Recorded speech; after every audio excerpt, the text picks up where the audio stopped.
Joe. And I'm Ben. And we're the Bourbon Boys. Let's pour a glass. Welcome back to Bourbon Boys. We're down here in the sweat box. Look at Ben. Look at him. You think he jumped in the lake, but he has not. That's just That's sweat, all baby. him. That's I all did jump in the That's lake. why we are not sitting close to him. He jumped in the lake. stink. Yes.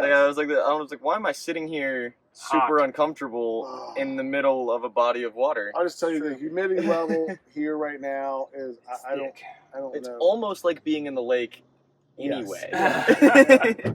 Pretty sure fish could survive out here. Yeah, it'd be all right. In the air. It's Enough sticky, moisture it's in the thick. air. Look, can you see that? Yeah. Oh, no, maybe. I don't know. But today we have Russell's Reserve 10-year. That's Russell's Family Reserve. This is an older bottle, so this is one of Wild Turkey's little higher end. Not clearly their highest end Highest because they have a end, lot of higher ones, but this is higher than their baseline Wild Turkey products in 101 and such. So the Russell's 10-year, they've been having this for a while now. I'll tell you, this one here for me was this was my go-to bourbon for a long time. My bourbon journey kind of started for anybody that gives a shit, started like in the 80s, and I was drinking this cheap Jim Beam white label, and then in the late 1990s, a gentleman that I worked with talked me into buying some little higher end bourbon, the black label, well, not a lot higher. The black label. $4 more. Right, but he bought the Knob Creek, and I was like, the Knob Creek was so much better than anything else that I'd had, and it just opened up a whole different possibilities. And then I think in 06, we went on the Bourbon Trail. I know, I'm giving you a little thing. Okay, 06 on the Bourbon Trail. I was like, you said 06. I thought you were going to be like, I tried X for the first time. No, That's a crazy thing to remember. But No, going on a whole no, trip, we I went on get the you. Bourbon Trail, and I got to try. Frankly, that was new then, and went to Wild Turkey, and they had every single product that they had sitting out there on a hillside, like on a little knob of the hill, on a plastic table, and they're like, you can try anything you want, and it was free. It didn't cost a thing Wow. like it does now. It didn't cost anything to do it, and they had no plan. They're like, how many can we taste? The girl's like, I don't know. I guess anyone you want. As many as you can drink. I don't know. Right. So we tasted them all that they had. But this is the one, and it was it's $43. I just checked on it, but then it was in the mid 30s at that time. And this became I just liked it so well at that price point that this became really one of my go-to bourbons until I started trying. I don't know, about 5 years ago, just everything I could get a hold of. So 5 or 6 years ago. So I'm going to pour a little bit. I'm going to pass this bottle. So this one, I have had probably more bottles of this than anything else I've ever had. Maybe the white one. I was like, I don't know, the Jim Beam. I feel like it takes you longer to kill a bottle now than it did in the 80s. It might. It might take a little bit longer. Definitely. Hold that. Sit on my knee here. There we go. So I haven't had this in a while because I have just been trying so many different ones. It's a 90 proof, so it's a little lower on the proof end. Decent nose on there. It's a nice, Little soft, floral-y. sweet, little floral, which is not like most of the Wild Turkey products. I don't think they changed the mash bill on this. This is just based more on from the Wild Turkey. This is just based more on the aging, where it's aged at in the barrel. Mm. I really like that nose. Yeah, that's nice. Something will go in there.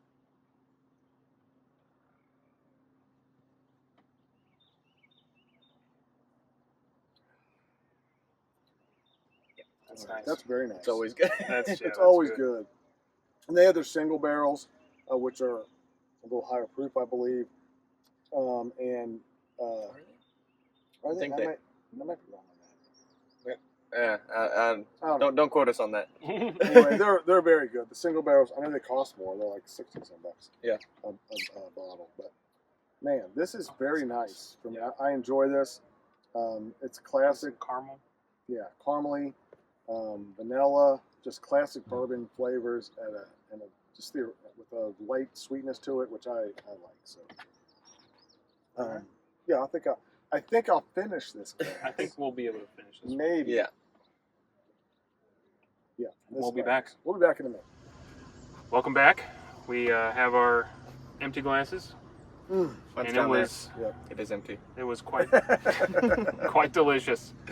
Yeah, there's a lot of good stuff going on for a 90 proof bottle. I mean, It brings a lot A more lot of flavor, flavor. than most 90 proofers. yeah, it's I'm thinking It's the pretty other impressive. 90 proofer or low 90s that brings that I like flavor that I like is the 1792. oh Yeah. okay, yeah, Is that is true. Yeah, that's another good one. But this one brings a lot of flavor. Yeah, Go ahead, I'm it's- sorry. That's all It was right. better than 1792. This is better. It's price wise, it's Nothing well, wrong with they're about the 1792. same. 1792 is very good, but yeah, Yeah. yeah, they're both very good. But yeah, there's a lot of good flavors here going on. I was getting a lot of caramel sweetness. The finish lasts a long time, which is again kind of rare for a 90 proof. Not the longest of all finishes, Well, yeah. but it Yeah. is a nice drawn out. Yeah, finish. nice and drawn out. Yeah. Not crazy. Yeah, yeah. But yeah. So flavor wise, I'm gonna go. I'll probably give this like a 3.5. I think. Yeah. Probably. It's just really impressive for 90 proof to have so much flavor going on. And then value wise, what was it? 43 you said? 43 in Ohio. 43 in Ohio. Yeah. I'll give that a maybe 3 as well. I think you're getting a little more than Yeah. expected, especially again with that 90 proof. That's what's sticking with me is how impressive it is. Go ahead, Bob. yeah, I think I'm coming in about the same. Would you say a 3? 3 On yeah, flavor, 3 I'm across the thinking- board. Maybe even a 3.5. I don't know. It's a That's what you guys were. it's a good Yeah, one. we were back To and be fair, forth. he gave his like backstory at the beginning. This is one of the first bourbons I ever tried because maybe it was his. And I wasn't supposed to be drinking it. It's possible. So it's got a little nostalgia aspect to it. But no, I think a 3.5 is fair for the flavor. It's definitely an above average bourbon. For sure. And I think 3 on cost. It's not like a steal, but Yep. I've had plenty of worse things for 40 More. or for more Yeah. for the same Yeah. price or more. So For sure. I think you're definitely getting away with a little bit more than you're paying for. Yeah, I'm right with you. Like this one is a personal favorite of mine. So, but yeah, I would say I was just drinking it again, and it really has been probably a year or more since I've dipped in to any of this. Just because there's so many choices out there, and I really enjoy trying a wide variety. But I saw this one, I thought I'm gonna pull this one off the shelf. And I just love it. You do get the nice. It's a wonderful caramel with the vanilla, with I think strong, mostly caramel. Then the vanilla will be the next one with a little bit of spice just to balance out that sweetness, and just a little bit of the oak. I mean, just a touch of the oak. It's just a well balanced whiskey, I think, across the board. And aged 10 years. 90 proof is a little bit low, but it's a good proof point for it. I mean, I would I would really like to see what this would be like at 100 or 110, somewhere in that Yeah. ballpark, in the mid hundreds, Yeah. and see if that really draws out more. Mhm. But you never. Sometimes you go higher in a proof point, Could and, mess it up. it doesn't work good. Yeah. But at 90, this brings more than any other than like 1792 is something that comes to mind as a lower proof point that I enjoy, Mhm. that I think brings some flavor. But this is, as you said, better than that. Yeah. And there's just not a lot of 90 proofers that I think bring this kind of flavor up front in your face with this, and this is really nice. So I'm with you. 3 to 3.5. So I'll go with the 3.25. I think it's definitely well above Yeah. average bourbon. This is a very nice bourbon, and the price point at the low 40s is not a bargain basement thing, but it's not out of the price range of something that most people can afford to get, and you can't go wrong with it. It's readily available. You can get this all over the place, and it's another example of just a really nice bourbon that is that you can get without a ton of money. Yeah. And so on value on this, I would come in at least 3.5 on this one here. I think it's a great value. Yeah. I think it's a great value. Can't argue with that.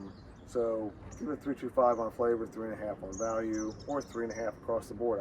I wouldn't argue with that at all. Sure. And that's where I'm coming in on this one here. I think it's a great whiskey. And if you haven't had it, you should pick up a bottle. Definitely try it out. Yeah, definitely worth getting a bottle. Absolutely. All right. Thanks for watching. Hope you enjoy this a little bit. The sun has gone down on us since Yes. we've been filming this. Actually, clouds have rolled in. The sun is still up, but some clouds have rolled in, and we're kind of in a shady area. Yeah. It's still sticky It's as so can hot. be, It's nasty. but at least you don't feel like you're baking in a steam Yeah. oven right now. And I just feel like I'm in a steam Like a room. steamed vegetable, right? Oh, but anyway, if you have any questions, comments, suggestions, I don't care. We just love to hear from you. Gripes, Yeah. complaints. Yeah. Yeah, gripes, Yeah, we whatever. take those. Take it all. Bitches, bitching and moaning. Yeah, we It's love awesome. it. Bring it. Until next time. See ya.